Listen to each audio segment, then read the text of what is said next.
kind of play-in stages and stuff. Even in 2021, you know, he'll get knocked out in the first round down to the lower bracket, making like 2 rounds in, and then ends up losing. Like 2020, similar story. It's just been a tough tournament for him. So this is kind of his opportunity to start turning things around. Years of competing at the highest levels in the game, but not quite able to bring those performances to the biggest tournaments. But we'll see if he can change that story here and now. In the top left side of the map, in the red, it's Armani.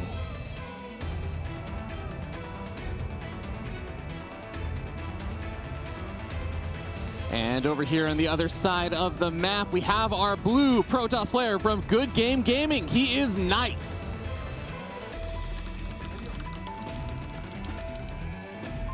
And of course, Armani playing for the Africa Freaks. Cool new logo they've got. I feel like, is that something they've had for a while? Because that one looks like it's a... Yeah, I think it's Kwangdong Freaks. Oh, Kwangdong Freaks now. Right, very nice. If it's wrong, then I blame a Ligulac. Cool logo there, though. I do like that orange one hanging out. And Armani goes out with the drone. Sees no probe scout coming in, so Nice not going to be blocking that. And a gas gateway opening coming down nice and early. So a no scout build for Nice. That's going to allow him to basically say, you know what, more gas is coming in. I can go Stargate and Warp Gate at the same time. I'm going to be able to get down all of those tech structures just a few seconds earlier. And in general, if you're not worried about a 12 pool from the Zerg and you're not prioritizing blocking their hatchery, well, why not just do this greedy opening? It's a really good way to start the game. I think it's one of my favorite things about Nice also is that he is a player that is not full Haas in terms of the level of absurdity he's willing to bust out, but he gets closer in that direction than many other Protoss players will, while also still being able to play kind of a more standard style of Protoss, especially versus Zerg players. And I think the fact that it's worth mentioning, Armani and Nice actually play quite a bit in ESL Opens and a lot of like the online weekly tournaments. So Armani is familiar with Nice as a player. Yeah. So he's gonna know, I have to respect the fact that this guy can kind of do some really, really out there stuff. And that actually allows Nice to really complement his standard style a bit more. Yeah, it's interesting because Armani is the favorite in this matchup. The head-to-head history speaks for itself. He's got roughly a 2-to-1 win rate versus Nice.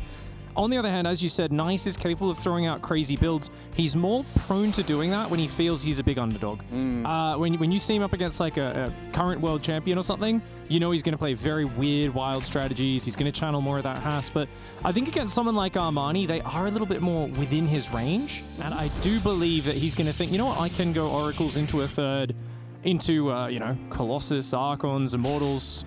Depends what style he's playing at the moment. I've seen him play many different styles of PvZ. Yeah, it's really quite a treat to see. And I think that there have just been so many different PvZ styles that have really popped up more recently. And I'm super interested to find out what exactly he's going to be busting out. He is going to be going for that Stargate opening that you were kind of talking about, likely going to be going for one of those Oracles, so. All right, that Overlord just poking in there, but the Stalker does keep it pushed back. A second Stalker as well, which is very interesting. I mean, I really wonder if he's going to try and fake out, pretending he's doing like some sort of blink all-in. That delayed Stargate is there. And interesting to see how this one goes. That probe does fall down. Gonna see another couple of buildings being planted down over here. All pretty typical stuff here for Nice, and I wouldn't be surprised. Oh, actually, okay. Extra shield battery being thrown then. One of those is just kind of fully walling things off. The other one does look like a little bit more of a safety measure, getting out the pylons in the corner of his base. I wonder if he saw something that's kind of spooking him a bit. Yeah. Interesting. Yeah, definitely looks like you got a bit of a misread there. That Overlord on the high ground will get taken out. Nice move with the Zerglings, going to snipe that probe.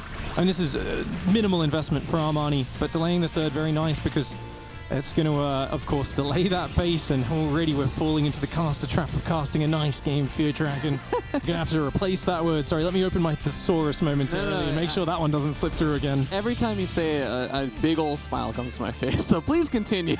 We do have a Twilight Council, though, coming up for Nice, and that is going to be fun. That is going to be a big gateway opening, literally and also figuratively, to try and put on additional forms of pressure onto the opponent. It's going to open up so many different pathways. We have charge and, you know, of course, Resonant Glaze, all the kind of stuff, even blink openings and stuff if you want to go down that route. That sort of hero style a lot of pros players used to go for, but not so much as often anymore.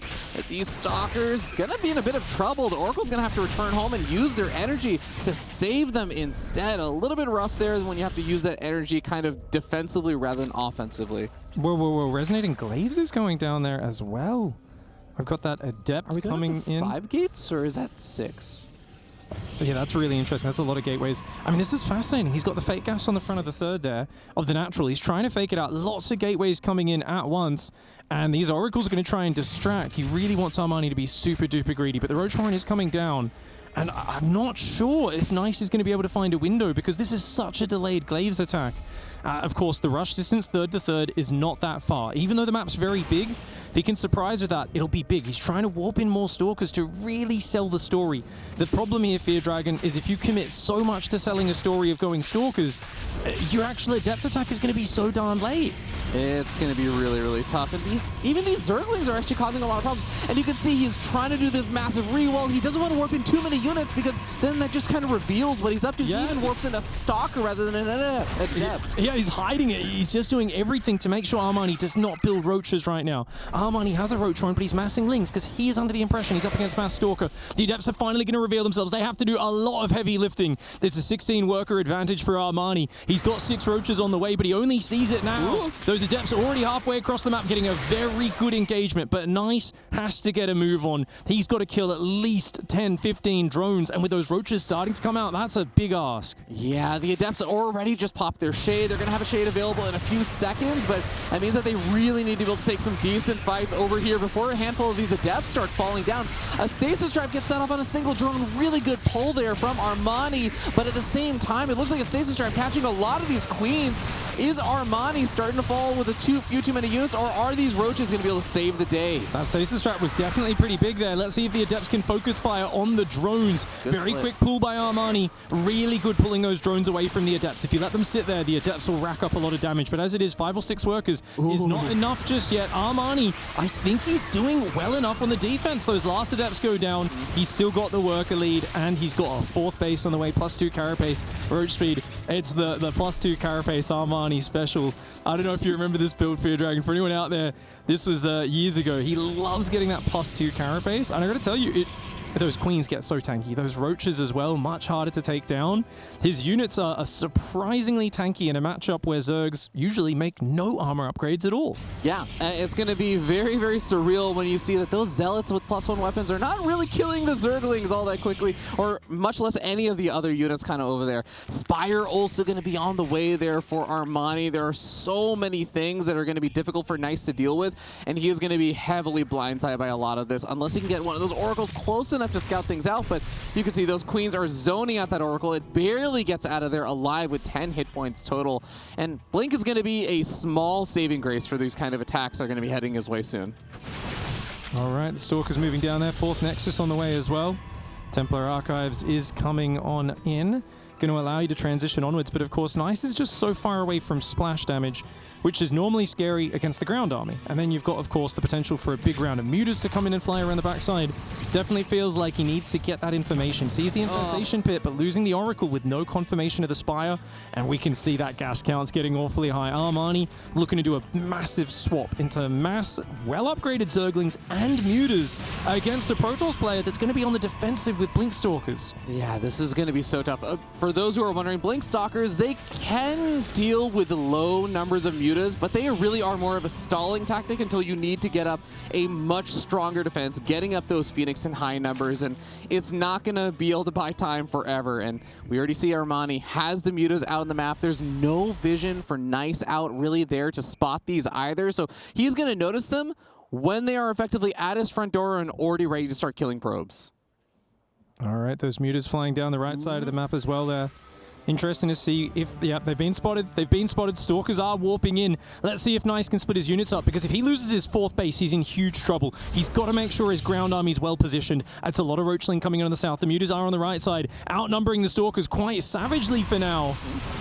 Yeah, we're seeing that a handful of these Stalkers are already falling. I love the decision to go for some extra shield batteries over there. Uses the shield battery overcharge over at the bottom left-hand base. And this is such an awkward engagement there for Armani. Eventually starts backing up away from that shield battery overcharge. Maybe a little bit busy microing those mutas a bit too much.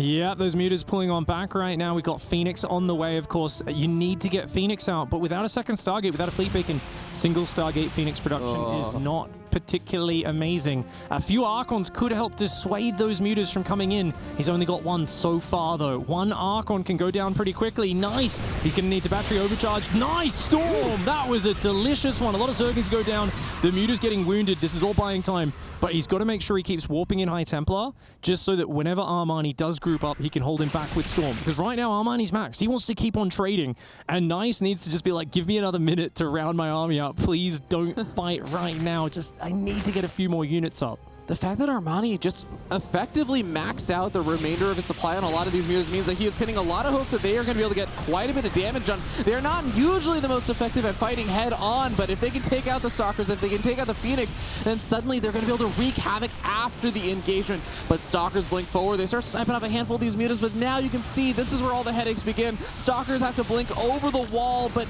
we already see a handful of workers going down. Stalkers are going to be forced to move over to the natural, but the Ling's looking for an opportunity. Great defense there, though. The Photon Cannon's been able to buy some time.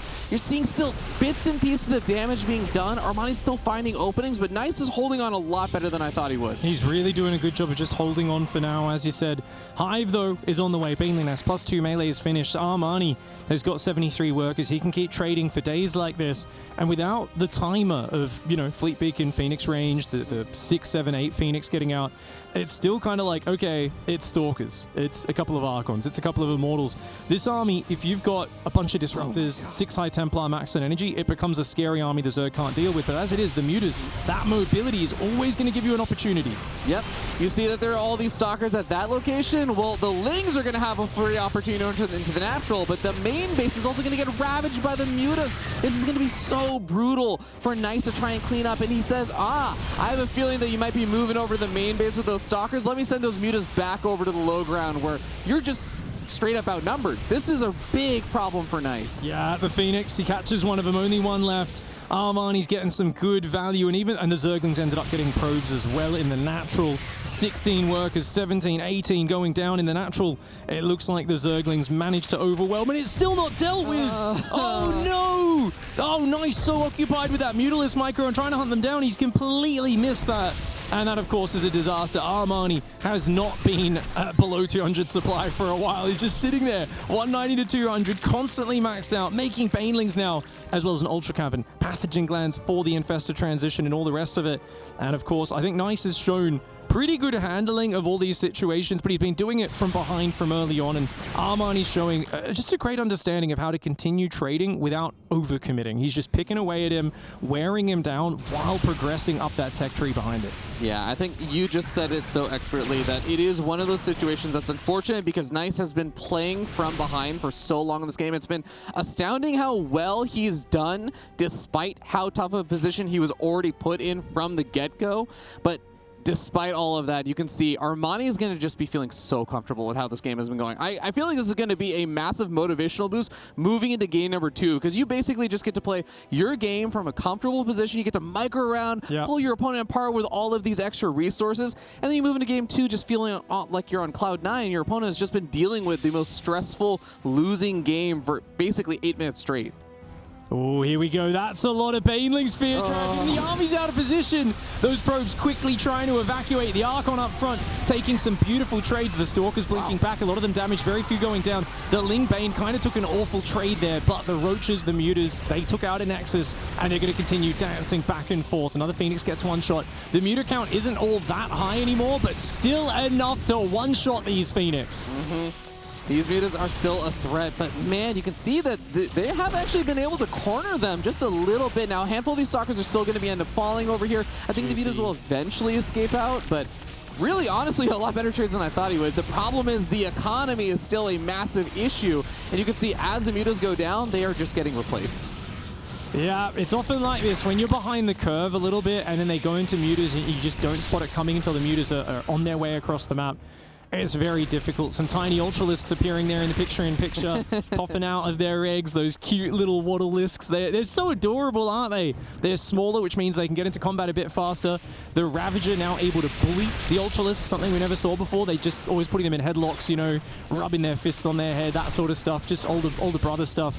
The Ultras are going to come on in. There's not many Immortals left over. Not much to counteract them. The Banelings, not the best unit there, but my gosh, that run by is deadly.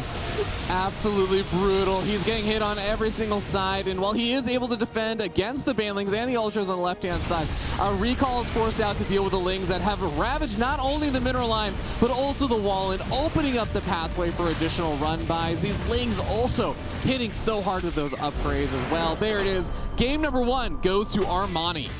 A very nice victory for Armani. Played it really well and just not falling prey to fancy mind games. That's one where you kind of go, wait a second, did you warp in 4 or 5 Stalkers that game and then try to do an adept timing? I mean, that's way too cheeky, mate. That's not going to work against me.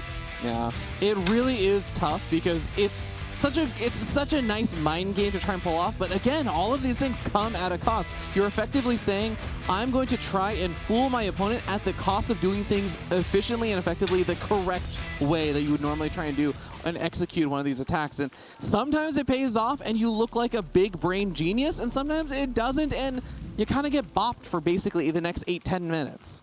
Yeah, I kind of feel with something like that, I almost want to see it be completely all in the Adepts. Like, it's just like, hey, you're swinging for the fences so hard with this.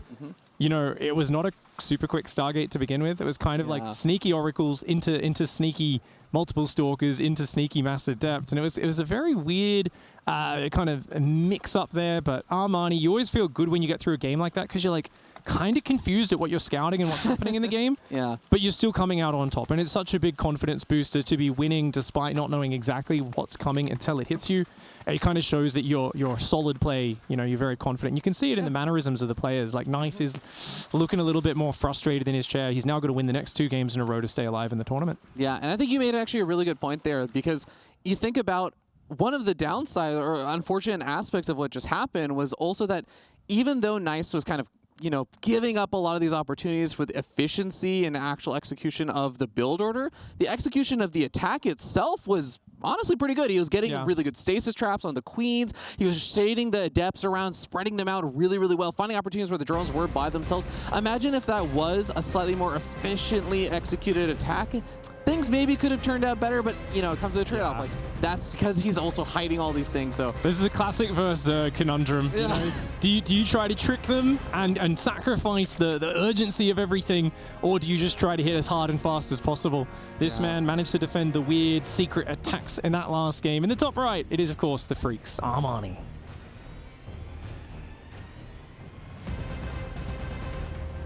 And down here in the bottom left-hand side of the map, the blue Protoss player, 1 game away from being eliminated from the event. He is Good Game Gaming's Nice. So is it just me, or can we hear the player's keyboards? I can hear the player's keyboard. That is the strangest thing ever. I was very confused at what was going on there for a little bit, and then I was like, whose keyboard is that? I've been hearing a handful of different noises in the pig, so forgive me. I think I've definitely gotten a little distracted here and there. But thought I was going insane for a little bit. I was like, can I just hear APM in my brain now? Do I have Uppatry Zelda's stream open? Is he building another keyboard for Artosis? What can I say? I have the memory of a goldfish. Someone probably told me already that we were miking up the players' keyboards, and then I just completely forgot. And thought I was losing my mind for a second there, but it's interesting to see what goes on. It's Royal Blood, and being forced to take that 3rd base. Now, I wonder if Nice follows this up with, like, chronoing a few Adepts across the map. It has to be, with Cybercore before Nexus. Yeah. You force them to take the Orc with 3rd, you chrono 2 Adepts across really quickly. This is a much more aggressive opening. I like it when Nice plays like this. He can switch gears from very defensive, like that last game, very secretive, to just, I'm going to get in your face right from the start, and I'm going to be attacking non-stop. It's going to be impressive to see, you know, this early game duel, because it's very mechanical. You know, the Zerg has to basically rally their drones back. They need to defend the main base and the 3rd at the same time. And if Nice is getting really cheeky, he could even pylon block the 3rd base from going down with this probe. Ooh, that would be very annoying. I'm also very interested to see in just a couple of minutes, how much is Armani going to be able to be respecting the kind of attack potential that Nice could be throwing out at him? Is he going to be cutting a lot of corners, feeling confident, saying, I got that 1 game advantage, let's go, I can take a few risks here or there? Or is he going to just be playing it a little bit safer? We'll find out soon. It looks like for now the probe is just kind of chilling by that low ground expansion. Going to run away with the Zerglings popping out, but the Adept is on his way. Yeah, this is interesting because it's only single Adept. You almost always go double Adept and maybe even commit to the pylon. So Nice has gone for a very early Adept, but he's not really doing anything to take advantage of it. Nice Spore Crawler trick from Armani. I'm fascinated to see what the next step is, because I would think this might be to set up for a Robo push, but it is a Twilight Council follow-up. The Adept comes in to scout, and Armani with some fantastic drone control, taking no damage.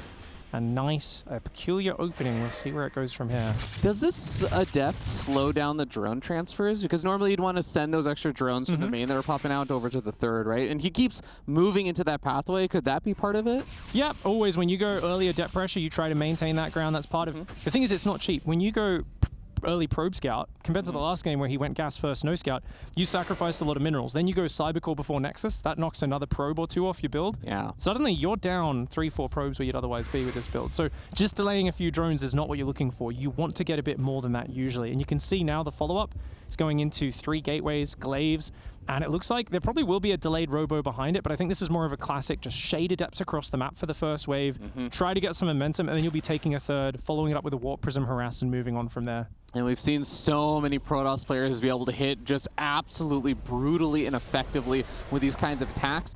Even if the Zerg player scouts are coming, and it's going to be scouted because there's not really a whole lot of anti-air units besides a single Stalker, which is not going to be able to deny the scout entirely. So Resonating Glaives will be spotted here, a critical scout for Armani. How much is he going to be able to respect this? He knows that also there's a handful of those gateways there, which is also an important thing to count, is just how many gateways is your opponent committing to. And third Nexus and Charge coming down behind this. Nice, thinking about a charge lot, potentially all in follow-up. Armani sends in a second Overlord, and these Adepts are already going forward. That's a very early set of 6 Adepts. There's mass Ling out, so it's actually good they shaded backwards. Just a single drone, a bit of mining time. Doesn't seem like a lot of damage, but look at that worker count in the bottom. Armani has to respect this, and as a result, he's actually down on workers very temporarily, but nonetheless, it's keeping his economy small, keeping him on the back foot, and I like that Nice isn't throwing these units away. He's just kind of conserving them, keeping the pressure out, and we've got Charge, we've got Forge, and a DT Shrine. This is a very aggressive follow-up that we're looking at. Yeah, a lot of different stages and steps to this to try and make it a bit stronger with every kind of next little thing that finishes up. Stalker's going to get caught, but the Adepts are going to come in with Resonating Glaives. They are actually quite difficult to contend with for just those pure lanes. Is that the third Overlord kill for that Stalker, mate? I think it might be the third one. No. No? Wait, no, that's the first one. Did he make a second Stalker? Oh, yeah. Okay, the one in the natural did survive, though. Okay. Once again, Nice really enjoying multiple Stalker openings. It feels like he really wants to push the Zerg's vision into a corner. That's what this all seems about. Like, I want you locked in your corner, not knowing what's going on next. Now, there's still no extra gas for Nice. So even though there's a Robo on the way, it still feels like very much a mass Zealot play. He actually has a big economy advantage. Armani is building 10 safety roaches and then going back to droning. It feels like Armani is stuck in a very defensive mindset. I think this plays well to Nice's strategy. Yeah, going to be interesting to see. So with that Robo finishing up, you get a Warp Prism, right? And then you just try and get some big damage done? Yeah, well, potentially. The thing is, he's got a quick fourth. He's just going to play Mass Zealot. He's playing Mass Economy, Mass Zealot. It's kind of, it's the Mass Gateway style with just 2 gases. Something that Taiwanese players love doing this in multiple matchups. Nice did it last year in Katowice up against Spirit in his PVTs as well. He's going to be able to make a ridiculous amount of Zealots. Yeah, a lot of the Adepts do get surrounded and picked off over there. They do want to try and buy some time. The DT does show up, and the army is out of position because they were surrounding the Adepts. DT even manages to get out alive. Well played. Greased up DT surviving. That's going to be very annoying to deal with for a little bit later on. Groundskeeper Willie DT, man. What the heck? That was, yeah, he was super greased up. I really thought he was completely surrounded. The Adepts getting in as well. Nice is playing a really slick game this time around. He's got Armani on the back foot, and you can see a complete difference in the change of pace between these 2 players now. 9 workers going down. Yes, the Adepts are pretty much, used up. The Lings will chase them down. But you've maintained a 10 worker lead for a few minutes straight. You've got Immortals +1 and Mass Zealots coming out. And if Nice can just focus on Mass Zealot production right now, I think he'll be good. The scary thing is I think Armani's going to go for an all-in. He feels like he's taken so much damage. He stopped at 53 workers. He's massing roaches. And the thing is, Nice is way over-probing to try to take advantage of the fourth. I don't think he realizes that Armani is really committed to a big Roach army, and I think there's going to be a big fight that could decide the game very soon. I mean, surely he should have realized, because he's been so active with the aggression, with the Adepts or the DTs, that there is no... The fourth base just got planted down recently, whereas Nice actually has a completed fourth base. He surely should know that something's got to be coming his way soon, Oh, right? this is so nice. Even warping in Zealots to harass. Oh. More Zealots running in the front as well. Remember, they got +1, so they two-shot Zerglings. He's actually going to target the Roach Warren. So pretty good positioning so far, though, defensively for Armani. The Roach Warren looks like it's going to go down, and that will make it a bit awkward for the next minute or two. Remember, Nice has so much money. He's okay to trade a few Zealots away as long as he's got that economy rolling at home, and it is just soaring. It is such a hard position for Armani. He's got no comeback tech here. He's buying so much time. I love the decision also, you were saying, the Zealots moving in at the front. It just kind of tests the waters. It says, all right, are you moving across the map? Because then I'll delay you with these units for a little bit. I'm keeping an eye on things, pressuring you if you're not there, and then I hit in behind with the War Prism. It is forcing Armani to stay at home when he really just wants to be attacking right now. I feel like, oh no, that's so good for the Zealots. The good micro from Armani. The Roaches do avoid getting surrounded, which of course would have been an absolute disaster.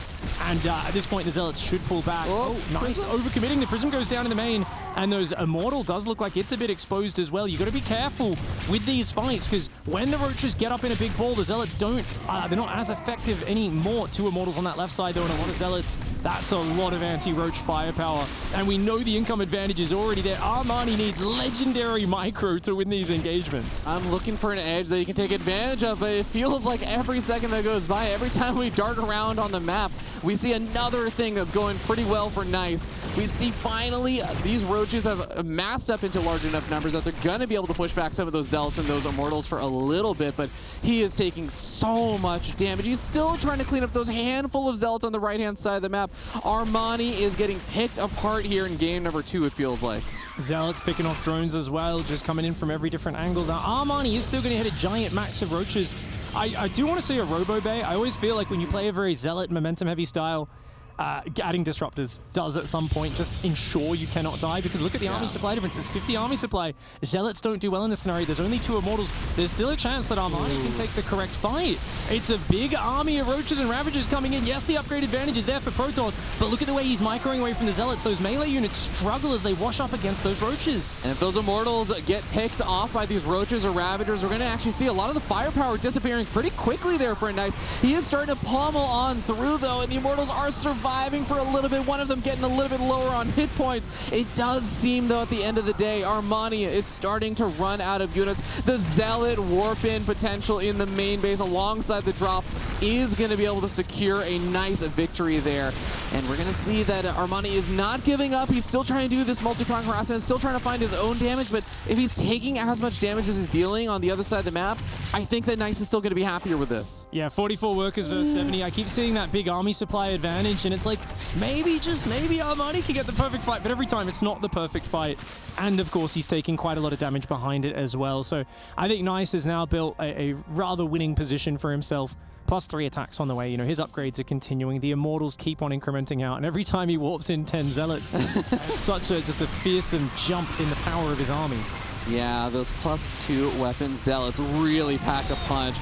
A bit of harassment there on the mineral line, finds a couple of worker kills here or there, but at the end of the day, Armani is really struggling to find critical damage. He's able to find bits and pieces of damage. He's able to find the beginnings of a good engagement, but he can't really find ways to close it out, to take out some of those big power units or have any kind of tech transition. I mean, he's just on Roach Ravager. There's no other transitions in sight. He has to make magic happen with the units he has right now. Digging for mistakes. That's what he's doing right now. He's just trying to apply pressure, look for the correct angle, clean up a DT here or there. If he can shut down the harassment. You know, there's been a few fights where Zealots wash up on a superior number of Roaches and Armani takes a good fight. He's looking for more of that.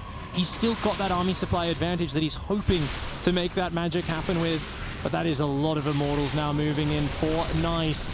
And he's trying to use his corrosive biles, trying to bait, of course, Nice into chasing into those, but Nice was not born yesterday. He's not going to be falling for that, and he is starting to close the distance on that army. Those Roaches fall so quickly whenever the Immortals are shooting.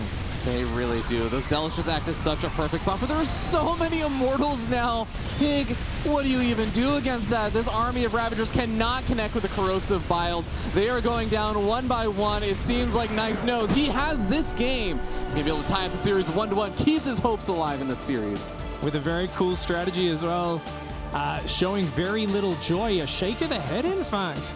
And that just shows how much of a competitor he is. I think it's because he realizes he probably could have finished it even cleaner. He has that high standard of expectation for himself, and he's kind of going, okay, like, yeah, you won the game, but I know that I can do better than this. Yeah, regardless, he is still going to be able to tie up the series. He was one game away and still technically is one game away from being eliminated for IEM Katowice. But he is going to be able to have another opportunity. He sees a little bit of that momentum heading into the next game. And at the end of the day, Pig, we go back to the beginnings of where Nice started getting further and further ahead. We saw that there was that kind of attack that he had initially planned. Things, I feel like initially didn't look like they were going super duper well, but then eventually that charge lot transition, everything started working out. Where did things really start developing there for Nice? Well, I think it's such an interesting style, isn't it? Because I love this old school glaive adept pressure where you don't invest in the Robo and the Prism. People are like, oh, the Robo, the Prism, it's so good. You can go drop in the main base. And it is, it's fantastic. But you think about the investment, 150 minerals for the Robo, 250 for the Prism, that's 400 minerals, that's a Nexus. So Nice basically said, I can still hit the first Adept timing with similar urgency. Yes, it's not being reinforced. I'm not able to pick up and drop in the main, but I've got a third Nexus 1.5 minutes earlier. And I think it just adds extra depth to the build. You also stay low on gas, which means you got 3 mineral lines just filled so quickly. And you can both be aggressive and take a 4th base and just keep on taking those mineral lines. And I like it because it gives you almost an elegant simplicity to the Protoss composition. All your gas is going into what? One Forge that's spinning on those upgrades, one Robo pumping Immortals, everything else is Zealots, and it allows you to really focus on kind of harassing the Zerg from all sides, chipping away at their drone counts, something which, of course, he was shocked by in the last game. Let's see if he can get on top of it in game number 3 on Dragon Scales in the bottom right. It's Armani.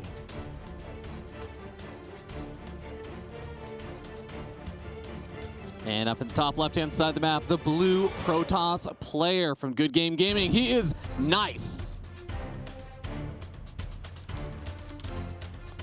Looking for an opportunity. And I do like that he's sort of mixed things up a little bit between that game number 1, game number 2. You're kind of talking about how there's the different facets, the different faces of Nice that you'll see, whether it can be a little bit more absurd with trying to be sneakier, hiding information. At last game, it was kind of a little bit of, I guess, a misread there from Armani and exactly what he was going to be up against, but it was in a very different direction, I would say. Yeah, absolutely. I like it. He's staying very loose right now and keeping it up. Nexus first, game 3, man. Why not? Get out there, play nice and greedy. I really like the 3rd base in a straight line, kind of, you know, just to the right of this one as well. Very hard, I think, for Zerg to break in and assault it because it's such a long rush distance. This map, very much, I know a lot of people get nostalgia and they look at this map, they go, this looks familiar. And obviously, Triton back in around 2018 was a map which had a very similar layout with this long path. You got this high ground, low ground dynamics across the map. And one where we have, I think, a pretty low chance of seeing a straight all-in from either player. You can't really walk Queens across this map. I don't think Nice is going to commit to like a really crisp gateway timing or anything like that. So we might get to see a big old macro game, mate. I think one of the interesting facets of Dragon Scales that I've definitely heard a lot of players talking about is just how far away the 3rd bases and stuff can sometimes feel. Do you think that kind of makes it easier or harder to deal with, say, like the early Adept pressure that Nice has been opening up with in a lot of these games, or Oracles? It's interesting because I know Serral will just Evo wall his natural every game to block it. Yeah. I'm not sure if Armani's been putting the Roach Warren in the Evo near the front of the natural, so he might not have that option. Most Zergs don't do it. You know, they prefer to just build those buildings a bit safer in the back, and then surprise adepts can cause them troubles, but Armani's been pretty on point so far. And of course, the 2nd gateway for Nice. So you do tend to delay your tech a fair bit when you go Nexus first, but with the 12 worker start, it's not as big as some people think, right? Because it's like, you know, that Nexus acts as 2 pylons, and it really supercharges your opening because you've got the double chrono, the double worker production, and the fact that he's going for a quick Stargate tells us Nice does want to get on that macro track. All right, this is going to be well set up and well situated for that. Nice map to try and get those first 2 bases up very, very safely, and we'll look at this, see what he's going to be able to do with the third. Probe comes in, scouts out a nice, normal-looking natural expansion for a Zerg player, so he doesn't have to worry about kind of any weird all-ins or attacks that could be heading his way, which I think are definitely a bit more rare these days. Stargate is almost finished now, and of course those 2 adepts coming out will be able to start probing around the map. And it's always scary, I find, as the Zerg against Nexus first, because you're like, okay, cool, I have more of a chill opening, but I better hit a perfect opening. Because you know those probes are getting chronoed out now. You know there's an Oracle coming across the map. Let's see how Armani dances through the early stages. I think if you do it excellently and you just kind of stay calm, adjust to the slightly different timings, you can definitely come out on top. Love the fact that this time he is opening up with the double adept that you were talking about before. We've seen kind of where he opens up with a stalker, trying to denies a little bit of that vision, and seeing the single adept, now going for the double adept, to pair with that oracle. So just keep There's no lings, man. He didn't build any Zerglings. He actually literally could made take 2. a bit of damage. Yeah, just 2. Builds 2 more now. I mean, obviously the queens are there and they can defend. Good drone pull. The drone pull is so important when you're low on Zerglings. He's going to lose 4 workers and mining time. So that is not, insignificant amount of damage there. And that, of course, applies pressure because now the Oracle's hovering over the third, waiting for those drones to pop out, seeing if you get some free zappies. But the Spore Crawler does manage to finish up there. Double gas behind it. Nice. Looks like he wants to follow up with Blink. Yeah, really, really nice opening there for Nice, as he is able to find some decent damage, like you were saying, and even just keeping the energy well and alive and full for those oracles is going to be helpful. That allows the opportunity for even stasis traps or something like that. If you find that there's just Spore Crawlers covering all the bases really, really well, Oracle's going to start diving on in. We'll see what they can get done, as there's a queen or 2 over there. And well, actually, only 1 Spore here, though. They could do some really significant damage. 3, 4, Hello. 5. Oh, actually, okay, goes back in. Taps 1, taps 2. 6 worker kills, not bad. The Oracles are heavily damaged, but look at the worker count. Nice is Ed. He's going to clean up an Overlord here as well. Armani's going to be supply blocked after that, and I do feel like Nice has the better end of these openings. He's got his third building, 3 Oracles going, and there's nothing he's got to worry about. We can see Armani has no aggressive timings here. Yeah, imagine even if he did have lings or something flooding out, there are 3 oracles that all managed to stay alive during the early stages. One of the oracles just popped out, so has plenty of energy. He has defensive tools available to deal with any kind of light aggression, and he's also got the ability to just continue to harass and stay in the know on what he's up against. This is a phenomenal position for Nice. I'd like to see that weak Oracle pull away, and indeed just backs off with all 3. Not a bad call at all. It's almost 6 minutes. Armani doesn't have a 4th hatchery started, and we know that against these gateway styles, getting that 4th base up is absolutely integral. It's very, very important. Zergling does set that one off nicely. The lair is also super late for Armani, so Spire, Roach Speed, Infestation Pit, any of that stuff is far down the track. Have we seen a Robo yet? I feel like we haven't just yet. Which means Nice wants to be very aggressive with these Stalkers. Already looking to clear the creep up a little bit, and he's going to be applying that pressure, really making things difficult for Armani to grow. Yeah, you can keep the revelation on these lings, making it harder for Armani to find any of these little run-bys. He's going to be able to find some of the transferring workers here or there, but as soon as Blink finishes up in +1 weapons, that's going to open up the window of opportunity there for Nice to be a bit more offensive with those Stalkers around the map. Again, just all thanks to keeping these oracles alive. It provides so much utility with this kind of Blink Stalker style. Nice circling harass there from Armani. The Queen will go down, but the Oracle's not able to find any drones, so nothing too crazy there. +2 carapace on the way for Armani. Again, the Armani especially loves that carapace in this matchup. Such a fascinating thing that he used to do back in the Void Ray age, but it'll work really well versus Zealots. I would say against Zealots, having those carapace upgrades is massive, because Nice is never going to have Zealots two-shotting Zerglings. He's always going to be behind on the upgrades. So you actually have this ability to swarm Zerglings out that are way tankier than Zerglings normally are in the matchup. It's going to be very, very annoying to deal with. Do you know how the interaction works with the Stalkers versus the Zerglings? I don't think it changes anything in terms of the number of Stalker kills. Stalkers are already overkilling so badly on Zerglings that it makes no difference, essentially, which is why usually you see melee and range as the focus for the Zerg player, because they just want to focus on their output of damage rather than their ability to receive it. All right, Stalkers arriving over here at the 4th base, cleaning up all of the remaining creep tumors that are leading ahead of that hatchery, making it a bit more annoying for Armani, not only with the speed boost that these units get on creep, but also to even just see that the attack is coming in from that angle. You can see the creep spread has really been pushed back. Nice doing a phenomenal job of just keeping Armani pushed all the way back into his base. In fact, I think the Lings moving out into the map right now are one of the few chances he's actually had to actually move around the map more offensively in a bit. Robo-Bay's on the way, more Oracles building as well. I like that we're going to see Disruptors coming in. They did get hit by a very small nerf to the radius in the last patch of their explosion. But I'll tell you what, I've still seen ones take out 20 roaches in one shot, so it's still the scariest splash damage in the game. And he's going Stargates and Fleet Beacon at the same time. Nice is going for his classic kind of maxed out old school style, and that's actually so good against a Zerg that's essentially turtling up to lurkers. This is going to be disastrous if Armani is not able to get some kind of scouting information off. He's going to continue to try and poke and prod with the Lings, the Roaches, and the Ravagers, but I think both players know that he can't really commit to anything super duper hard for a bit, and not unless the Hydra count gets into like a decent number or something, and then the Disruptors are going to make things very difficult. So when is he going to be able to find out what exactly he's up against? Well, Hive just finished. He's starting to come forward, and that's going to be rather awesome. The Disruptors are on the way. The Oracles do have to pull back there. The Hydra's getting a snipe on one of them. Armani also delayed the 5th base going down. And Tempest's not even going carriers straight away, so Nice wants a unit that can just pick away from afar. Just siege the Lurkers, the Hydras. Obviously, in low numbers, carriers kind of suck versus Hydras. They just get the Interceptors shot down, but Tempest can outrange them and really just pick away at the Zerg player, force them to attack into your splash damage. It's going to be very, very frustrating for Armani to deal with. And there we see Overseer moves forward, sees the Stargates pumping out some of those units. You can see what the unit is being made from the Stargate. It has a little hologram of the Tempest when you're making a Tempest, or a carrier if you're making a carrier.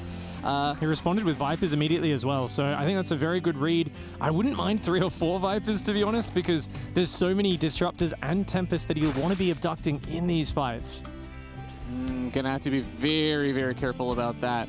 Oracle's just starting to move around and see if they can find the army. And once they do find the army, I mean, the Tempest, when do you actually start getting aggressive with those Tempests, or do you keep them pretty defensive at first? Well, you never attack on creep. No. Yeah. I don't know, man. I think he can go pretty soon. He's still got a lot of Stalkers in his army, so he's going to want to start phasing those out and replacing them. And also swapping into carriers, I think, is probably what you want to do with this.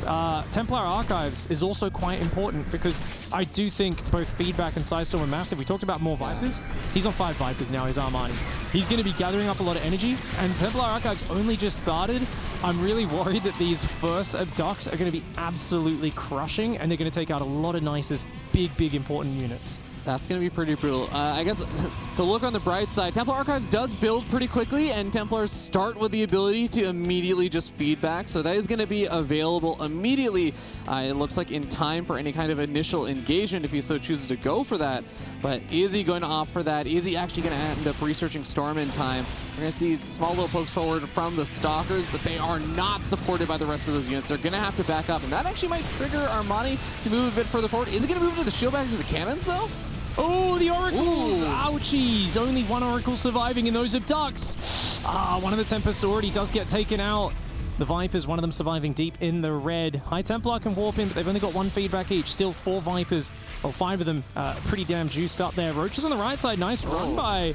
And of course, the Protoss player does not have enough there. The Tempest starting to get abducted, as are the Disruptors. Awful positioning for Nice. A lot of his important units going down to what is, it's meant to be an inferior Zerg army, but without the Storm, without the High Templar count for the feedback, we can see that Nice is very weak against Vipers. This is becoming so brutal too. And we see yet another one of those abducts, snagging another one of those Tempests. The Nexus going down. And Nice, he has a lot of these power units, but if they just keep getting abducted like that, he's suddenly going to have a very small looking army. And sometimes when Nice loses a few fights in the late game, he actually loses confidence in his ability to play a sort of straight up game where you're like, you're dancing there and playing technically, and he sometimes defaults to making a more A-movie comp, which you can see he's doing right now with heavy focus on Void Rays, lots of just basic Zealots and Stalkers in the mix.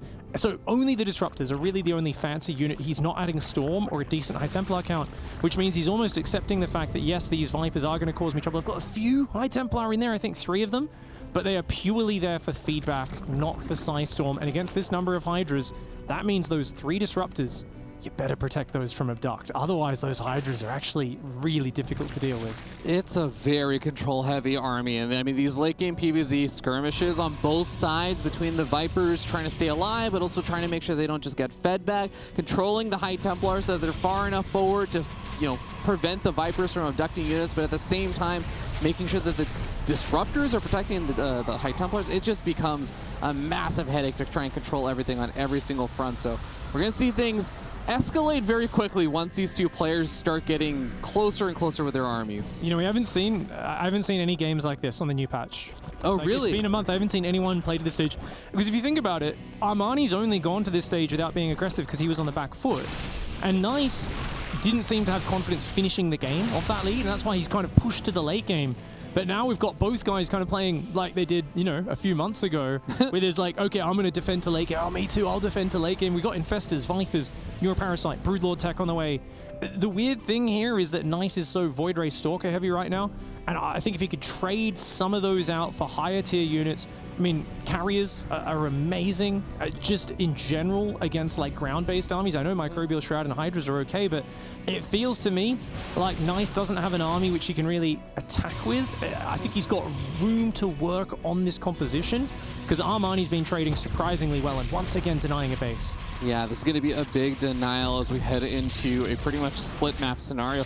I did have the privilege of seeing Showtime play 1 or 2, I think, longer games on his stream where he was up against this kind of style, but I think it was a Zerg going for a lot more Corruptors than anything else. Hold that thought, though. Stalker's coming in from behind and actually flanking a lot of those Zerg units that are just working away at effectively just static defenses, so not the best trades there for Armani. He's going to end up losing a handful of these Lurkers as well as the Stalkers find the opportunity to pick those units off. I was going to say, one of the low-key busts, as we do see 13 Corruptors coming out with the patch, is that Interceptors are no longer one of the big target priorities for carriers. That means that when you run in with your Corruptors and you dive them in on top of the carriers, they naturally will just not overkill carriers nearly as much. A lot of the times, Zerg players will just stack up their Corruptors. They'll right-click down carriers one by one. There's a lot of overkill involved. From what I've seen, I know Showtime was even talking about this. There is just this added ability for Zerg players to kind of just send the Corruptors in and they spread out the damage a little bit more effectively. This only really matters though if it's like max Sky Toss versus max Disruptors. You need at least, because I tested it a bunch, and basically sub like 30 Corruptors, you're better off focus firing. Most of the time still, yeah. Okay. Because otherwise they end up splitting their attacks too much, and you really want to be like one shot, take a carrier. You want to take units out. Bam, take it, because you want to lower the enemy's damage output as you go. In the massive max fights, it does make a really big difference, and it is nice because lower level players, you can A-move your Corruptors and they're actually going to kill the carriers rather than attacking random Interceptors. So it's a very good quality of life change for myself and some of the players who aren't playing at this level. But Spore Crawler's forward on the left flank. Broodlords are morphing. There are carriers coming in now and fantastic air and shield upgrades on the way for Nice. He's still got a few Stalkers, but of course that number is much lower. I wouldn't mind him having a few more Robos and a lot of Gateways, just so he has the option to swap back into a full ground army. Other than that, I do think 2 carriers, 5 Tempest, 8 Void Rays, it's a bit of a weird army, right? Like, I think he's going to need to lower that worker count and get rid of some of these Stalkers, and he's got like a lot of Observers and 2 Oracles and 8 There's a lot of supply tied up in units that are going to be almost worthless in a frontal engagement. Yeah, I feel like even the Tempest count's pretty high, right? Yeah, 5 Tempest, really good for chipping at your opponent from afar, but much like snipers, they're basically the sniper unit. It's like, that's really good to harass your opponent and pick off key things, but in a pitched battle, it's not going to, it takes too long to reload. Essentially, they're not as useful as just having some regular frontline soldiers. Like carriers generically always do a good job, right? Yeah. Broodlords as well, generically always doing a good job. Nice little pickoffs here. I like the effective use of the Blink Stalkers, and we see a first-person point of view here for Armani, dancing around, darting around as this map is getting larger and larger in terms of how far they've expanded on out. A lot more things to keep an eye out for. You know, we had a couple of really quick one-sided series to start today, Fear Dragon.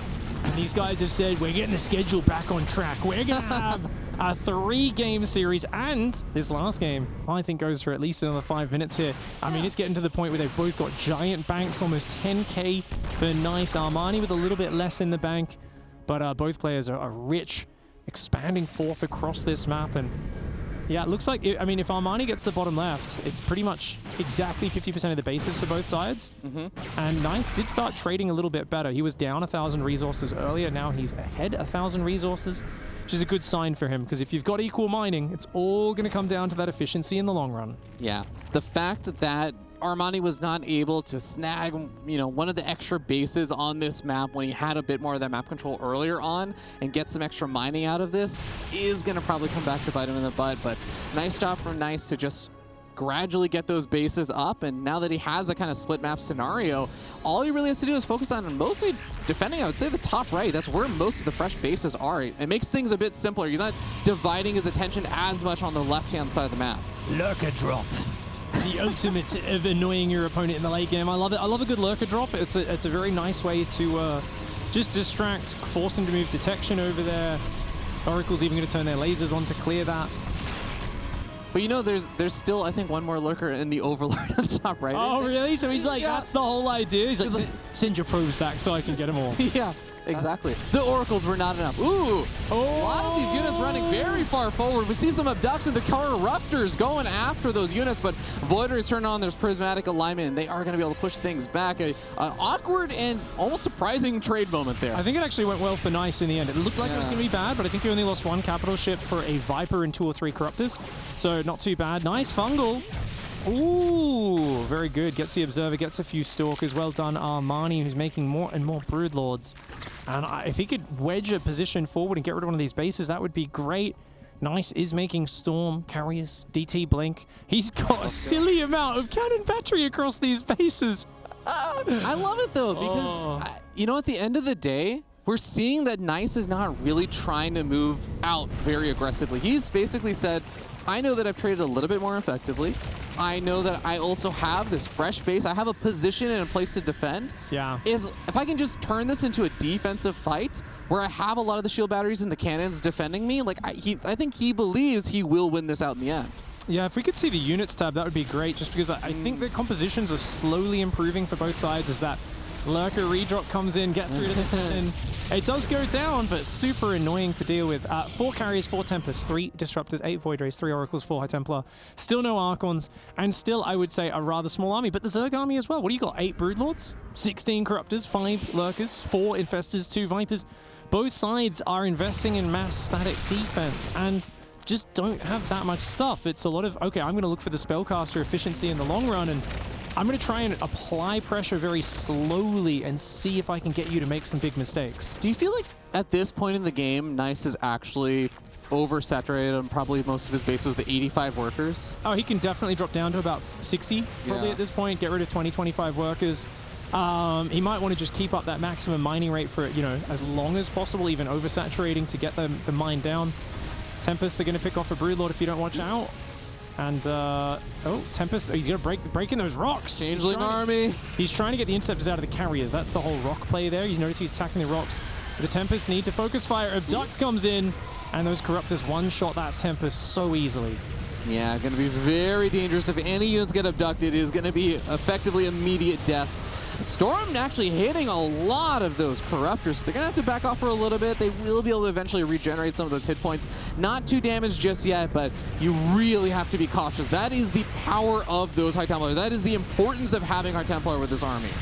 These Tempests are really not focus firing quite as much as I'd like them to. I do think Nice needs to be punishing Armani. Armani's just not getting punished, and he's gaining confidence and pushing forwards. He's saying, hey, these Broodlords somehow aren't getting focused down. I'm actually the one who's abducting your air unit, sniping them. The feedbacks aren't landing. Changelings are giving him a vision advantage as well. Psystorm's being used to clear up those Changelings, but now most of the cannon battery's gone. And look at this marauding position from Armani. The confidence in the Zerg play to be this far forward against a guy who's got Tempests with Oracle tags right there. Armani picking up some freebies here in a position where I do think Nice should be winning this scenario, but Armani's just out microing him. He's abandoning the probes. He's actually starting to give up the base at this point, and I don't even think he has that many storms left over. He maybe has 2 or 3 storms because he used so many of them on the changelings, has given up the mining there at that base. So Armani can already kind of consider this a little bit of a victory. We're seeing a reestablishing of a lot of this kind of static defense, which is definitely important, but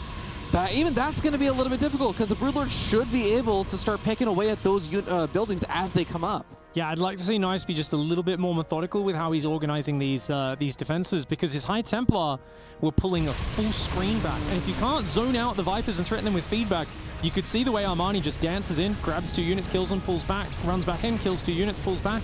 And he's even got the Fungal out front. I like that Infesta move. Big Fungals scaring Nice backwards, making it really hard for him to move on. And those Tempests, notice they're just not hitting the Broodlords 90% of the time. Good Storm, though. Yeah, that Storm's going to be able to zone back those Corruptors. Storm is the #1 way how you keep those Corruptors from just diving in on this army. Otherwise, I do think it'd be quite a dangerous situation there for Nice. Those Disruptors, that they really just need to be able to zone out those Infestors, though. That is one of the main purposes of having those Disruptors in the army, is to keep some of those ground units, like the Infestors, away from everything else that you have. Well, he did eventually focus down a lot of the Broodlords, and that was really effective. I love the probe harass in the picture down there in the bottom right of our screen.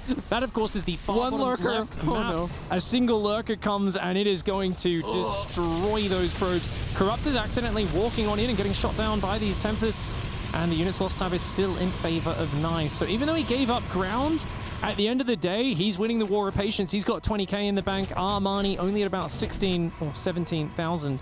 And the mass changeling walk. He says, have fun clicking on those individually. And of course, Nice says, screw that, I'm just going to drop a size storm. Sometimes the APM is not worth it, and it's better to just use the energy. Probes, again, being sacrificed over here. I think the bank distribution is also very interesting to note, as we do have, you know, those extra digits showing up there. Ooh, feedback. A couple of Vipers just got popped. Another one gets popped. It does drop a parasitic bomb, but on its own, a single parasitic bomb ain't worth that much. Not versus those big capital ships.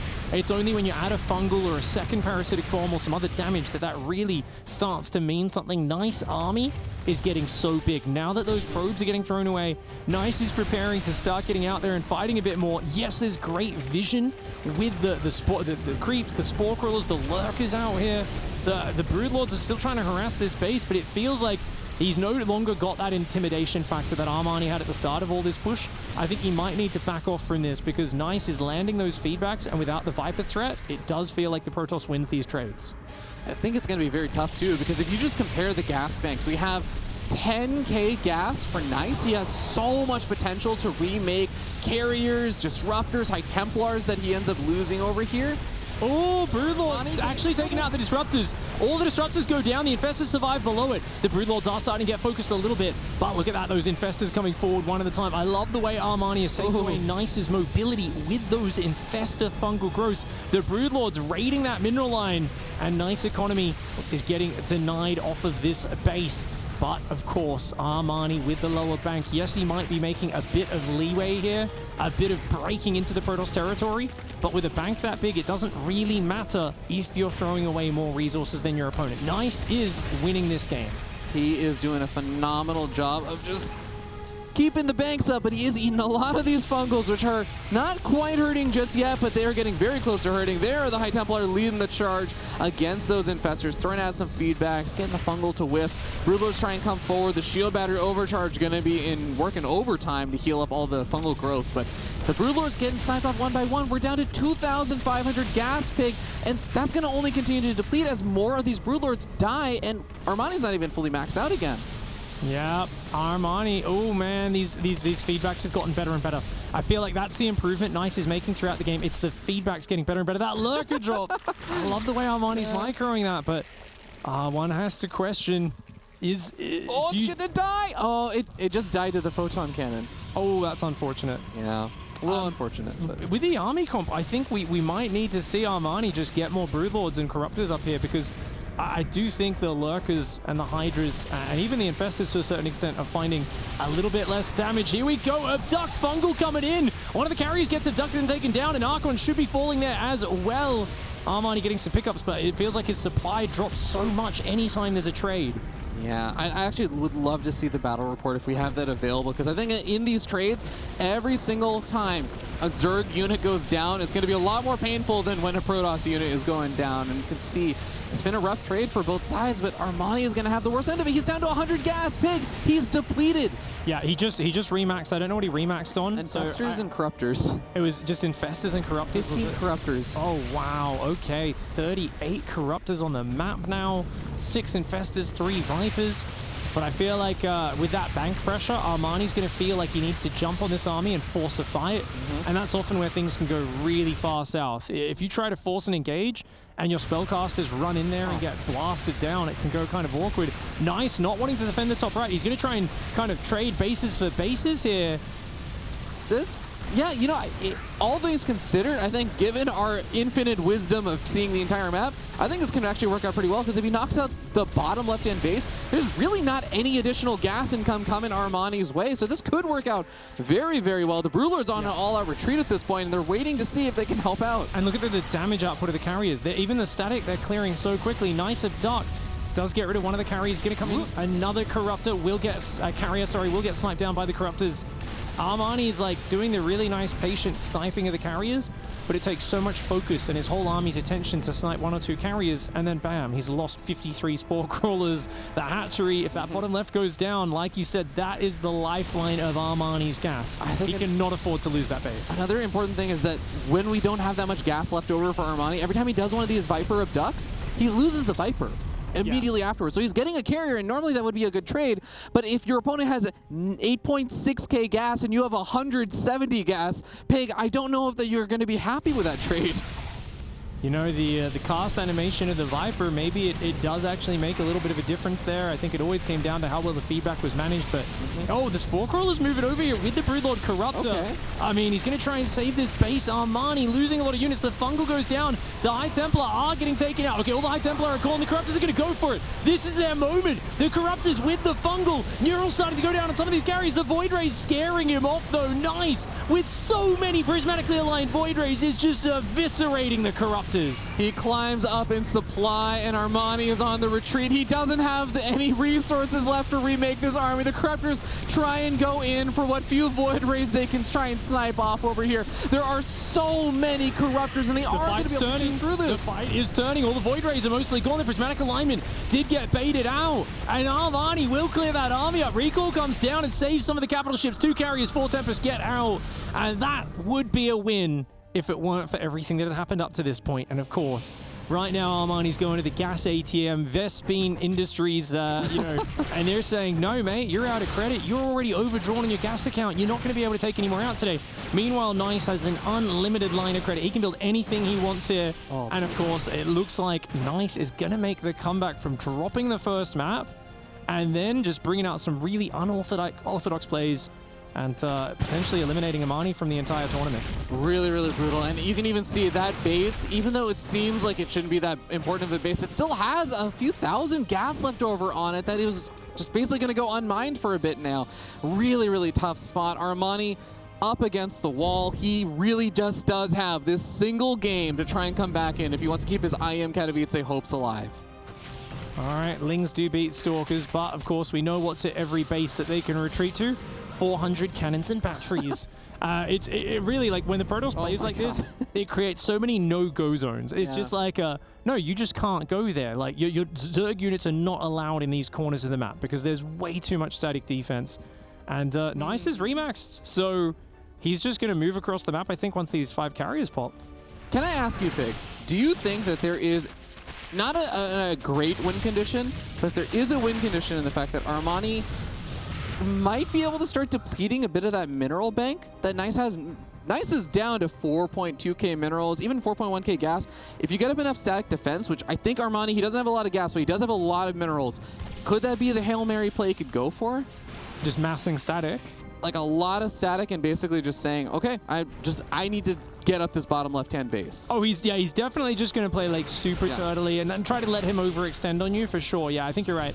And I mean, the thing is, Lings can get good trades. Like, if you can catch the High Templar on their own and just surround them with Lings, like, awesome. If you can get some more gas mining, that's great. But it's difficult because there's Archons on the ground now as well. 14 Void Rays. Now, what's the counter to Void Rays? We know that's Spellcasters, right? Infestors and Vipers. There's only 2 Infestors left and 1 Viper left. They cost so much gas. Queens do okay, though. And he's got 8 Queens. And I like that call from Armani. I wouldn't mind him getting more Queens. He's got 3 upgrades for them. Queens only cost minerals. And in these budget games, being able to heal your units instantly is massive. So this is where, like, for Armani, he's like, okay, you know, we can't lose any more units. I'm going to have 1 Ultralisk. His name's Harry the Ultralisk, and he's got 14 Queens just spamming Transfuse on him so he never dies. He's just going to look for skirmishes, hide behind the static, like you said, and just don't throw units away. None of this, like, rush forward and hope he's not watching. Never go anywhere near a High Templar that can feedback you with your spellcasters. Only chip away at him. Armani's going to, like, really try and slow this game down. Fascinatingly, Nice isn't finishing the game. He's got a big army advantage, but it's hard to actually push in and overwhelm the Zerg.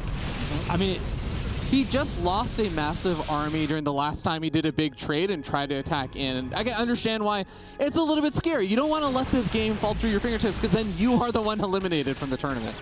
Yeah, playing with that fear in your mind, though, definitely not a good thing to have happen. I don't think Nice has done that. I think he's shown this style all game long, where he's like, hey, there's this middle base I got tonight. It's got so many resources on it. Just retake it, you know? Yeah. I know I've traded better than you, and even if you're going to be able to retake those bases, I'm still mining way more. And just keep clearing creep.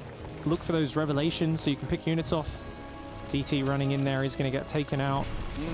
Actually, the income graph that we just saw, Armani's actually mining pretty decently, all things considered. I guess he has 40 workers compared to 25 for Nice, because Nice is focused on slowly but surely mining out those bases, not really in a massive rush to get those resources mined. An additional static defense being, I mean, both of these players know that that static defense is going to be a big saving grace lifeline if they ever decide that their opponent is going to attack. Armani's going back to the previous play he was doing Fear Dragon and Broodlords. Also this position where he's going to go up between these bases and start chipping at it, but that is very painful. And you know Nice is going to keep doing that. He's going to look for those snipes. Those 4+3 Tempests going to one-shot your Broodlords down.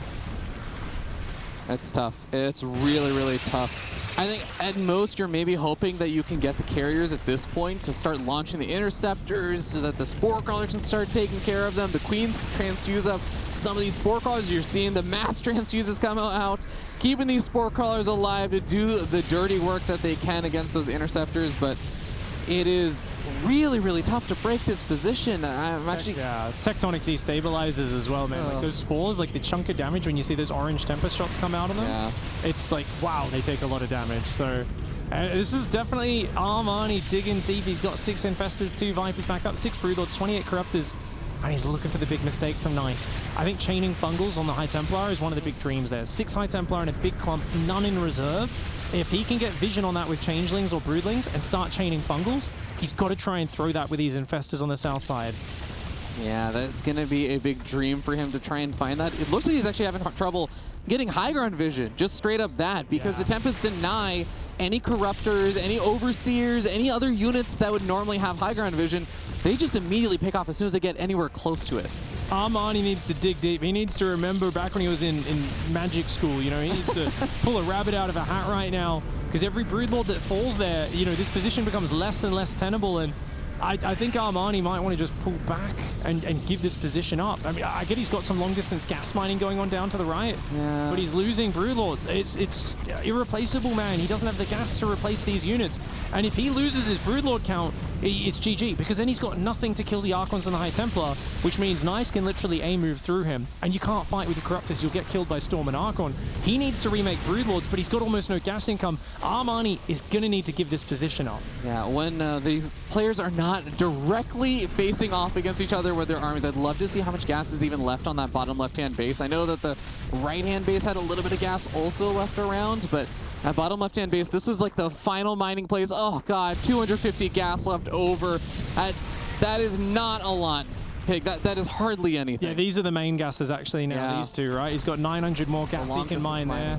So yeah, 900 gas between those two, plus whatever's left at the bottom left. That's less than Nice's entire bank, and Nice is still mining. Yeah, I mean, Nice has a very comfortable bank. He's down to just 14 probes, which is all he needs. He's only got 1 base left to mine, and every Spore he kills, every little bit of creep he pushes back, every Corruptor that goes down to the Tempest Fire, Nice is happy with that.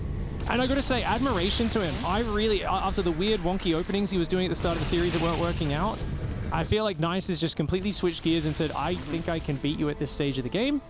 And I've got to play a bit of a style that maybe it's not the biggest crowd-pleasing, you know, throwing out knockout haymaker punches or anything like that. But hey, it's a tournament. It's a world championship tournament where you've got to play the best style and just take advantage of what you think your strengths are and your opponent's weaknesses, and he seems to have found that. 150%. An elimination match from the event as well on the play-in stage. He's going to be able to find a handful of these 4 callers. Those are nice victories, literally nice victories for him, and it seems like it's finally going to be enough that Armani pulls back. Armani is going to realize he cannot be on the offensive in that angle. Nice is going to seize as much control as he can, given that kind of pullback, but I don't think he needs to overcommit just yet. Yeah, my eyes are just glued to Armani's camera right now. I mean, we're seeing, you know, funny face movements. He's kind of like, okay, I've got to pull back from here. But it's not a good feeling, giving up any ground. He doesn't have any way of forcing the action in a direction he wants. And as a pro gamer, that just sucks. He knocked down the rocks. The sickest rocks ever. Now the drones have to go a longer distance around to long distance mine. GG. That is basically just cementing the victory, no doubt.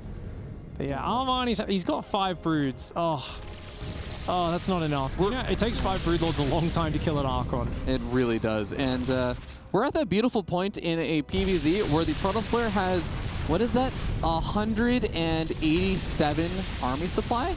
187 army supply. Not quite the fist of need, but, you know, maybe missing the pinky. He's got the thumb and the other 3 fingers for sure. Yeah, he's got solid enough fingers to throw a pretty solid punch. At least the thunder part of the shaft, you know? I mean, we've definitely seen some thunder in this game, and it is mostly on changelings, to be fair. Yeah. Mostly that's where the storms have been landing. Can we get kill counts on the High Templars, but only on changelings? Did you get kills for killing changelings, right? Actually? Yeah, you do. Oh, that's sick. Yeah. I mean, 7, 19. I'd love to run some replay analysis on that later. 5. I think the ones that got the big storms earlier already went down. Yeah. Nice move, though. I like it. Okay, he's going to deny that hatchery and the 27 minerals that were left on it. I think Nice is just playing such a careful, methodical style. And, I mean, even... I like how Nice almost always looks unimpressed when he's playing. I always feel like, oh, it's a reaction to the game. Disappointed. And I'm like, he always looks a bit disappointed, even when the game is just smooth. He plays a clean game, he wins. He's just always got that kind of like, all right, you know, just stay focused. Got to finish this up, clean it up. Don't give anything away here. And the way he's removing Armani's map control systematically is really cool. 2 Oracles going down. That is a good set of pickoffs. Sharky boys as well from behind. We've got the burrowed infestors. Okay. What do you do here? Grab one High Templar, feed back the other High Templar. Oh god, it's so tough. Storm, fungal, parasitic bomb, all in the same time. If you neural parasite a High Templar, you will have 4 feedbacks on it. There are more than 5 High Templar there. That's true. That doesn't even remove all of the storms. Even if you do it all perfectly instantaneously. Dude, storm, fungal, parasitic bomb combo though, if you can land that, I don't know if we've ever seen a pro game in 1v1 where someone's landed all 3. You know what you do? You neuroparasite the Oracle, stasis trap the Archons and the High Templar, then you dive. That's the dream scenario at this point. All right, and that's what Armani's looking for. He's dreaming big. You know, I've seen Armani make some crazy fights versus like Kumiho's mech where he neurals half of his army and comes back, but in this game, it's going to be definitely tough. More Side Storms on the Changelings. I like that it looked like Armani microed them back for a second there. He's, you know, dodging storms with Changelings is some very interesting micro. I want to see him stagger the Changelings so that more storms have to be used, and then suddenly we realize Nice has overused his storms, is in trouble. You have 14 Overseers just in the corner of the map spamming out Changelings. While I do absolutely acknowledge that Nice has a far superior position in this game, it is something that it still requires thought, still requires a lot of effort to make sure that you are not messing this up. That is the reason why Nice is being so patient about this. But there is still this weird world where I'm not going to pretend like it's not going to involve Nice making a bit of an error. There is a weird world where Armani can clinch a very strange engagement. No, for sure. I mean, Parasitic Bomb and Fungal and those 14 Void Rays, which are the main anti-air, go down. If you can kite a little bit with the 5 Broodlords, those Archons can go down. Fungal can take out those High Templar as well. And then you got to remember, Harry the Ultralisk, dude.